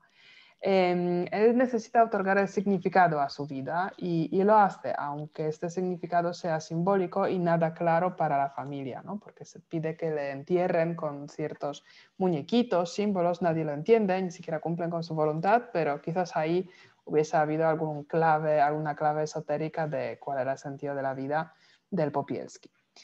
La mayoría de los protagonistas de antaño, salvo el ahogado Chopchav, a quien la muerte le pilla por sorpresa porque se había emborrachado y ha caído en un barranco, los otros son conscientes de su muerte, la presientan, la avistan y de alguna manera, aunque parezca paradójico, deciden morir o saben cuándo morir cuando llega su tiempo. Otro personaje que ya aquí ha salido en varias ocasiones, lo habéis llamado hombre salvaje, se llama hombre malo, pero es una reinterpretación o es una figura del hombre salvaje y da más, ¿no? A caballo entre el hombre y la bestia, camina a cuatro patas, está desprovisto del habla, o sea, ya no habla como un ser humano, también está desprovisto, y por eso digo que es más allá del hombre salvaje, quizás de cualquier sentimiento moral y empatía hacia los otros humanos. Y todo ello consecuencia de un crimen cuyos detalles no se conocen y él probablemente los acuerde. El hombre malo vive fuera del pueblo, más allá de sus límites espaciotemporales, en el bosque, y siendo vecino de Espiga mantiene relaciones con ella. Los protagonistas de Un lugar llamado Antaño son seres fragmentados, incompletos. Algunos obedecen a sus circunstancias de forma resignada y otros, como Rute, Isidoro o el señor Popilski, trascienden los límites, no solo físicos, pero simbólicos y limitaciones y barreras, y buscan el significado, aunque este sea alegórico, ilegible e incognoscible. Y aquí viene la siguiente pregunta, ahora centrada sí en personajes masculinos. ¿Qué personajes masculinos destacarías como significativos en el sentido de probar, trascender los límites del tiempo, del lugar o de su condición? Tenemos 6 minutos, no sé si tiene sentido entrar en este debate o más bien lo dejamos para la siguiente sesión, Jorge. Yo lo dejaría francamente para la siguiente sesión, empezaríamos por ahí, empezaríamos a hablar de personajes masculinos y... Casi no se me ve, estoy aquí en plena oscuridad. Perfecto, sí. No sabe dónde está el interruptor, pero bueno. Blanca tiene la mano levantada, no sé si... De acuerdo, Blanca. No, total de acuerdo con la pregunta, porque si el tiempo que nos ha llevado con las anteriores, yo solo quería pedir un favor y es que por favor nos digan en polaco cómo se dice un lugar llamado Antaño. Esa es mi petición, pero el libro completo o el título solo es esa palabra. El título completo es Prawiek i inne czasy, que sería literalmente traducido el antaño es una traducción muy buena, el antaño y otros tiempos. O sea, realmente el título pone más, o sea, introduce el elemento de los tiempos, ¿no? En castellano el título es Un lugar llamado Antaño y en polaco el título es Antaño y otros tiempos. Este es el título. Qué belleza, me encanta. La traducción literal. Y ya que hablamos del idioma, ¿no? Yo he leído pero muy en diagonal, casi podría decir he ojeado la traducción al castellano. He encontrado cosas, bueno, gracias al debate que tuvimos con Carlos, hemos encontrado incongruencias, pero bastante importantes entre la versión española y la polaca. Fue cuando aparece, o sea, en la historia de romance entre el joven judío, L, y Genoveva, parece que él insinúa, en la versión que eso en español, él insinúa de que el hijo de Genoveva es suyo, ¿no? Mientras en la versión polaca para nada es así, o sea, digamos, es simplemente, él dice, el hijo debería de ser mío, en el sentido deberíamos de haber tenido un hijo juntos, pero no porque sospecha de que está embarazada de él. Es decir, el libro en polaco es mucho más ambiguo en la interpretación, si ha habido alguna relación, más bien es un no, y en castellano más bien es un sí, bueno, es un poco, ¿no? la picaresca, ¿no? o una falta de traducción fiel, pero lo que quería decir realmente no era eso, sino que el lenguaje polaco y en castellano creo que también es muy minimalista, muy sencillo, muy desprovisto de florituras, ¿no? Es un lenguaje muy directo. Entonces, en ese sentido creo que se guarda la esencia, ¿no? En la traducción, al castellano. No sé si existe una o más versiones. Pero quizás en estos pequeños detallitos, ¿no? Ahí se puede encontrar, que no creo que sean muy significativos para el libro.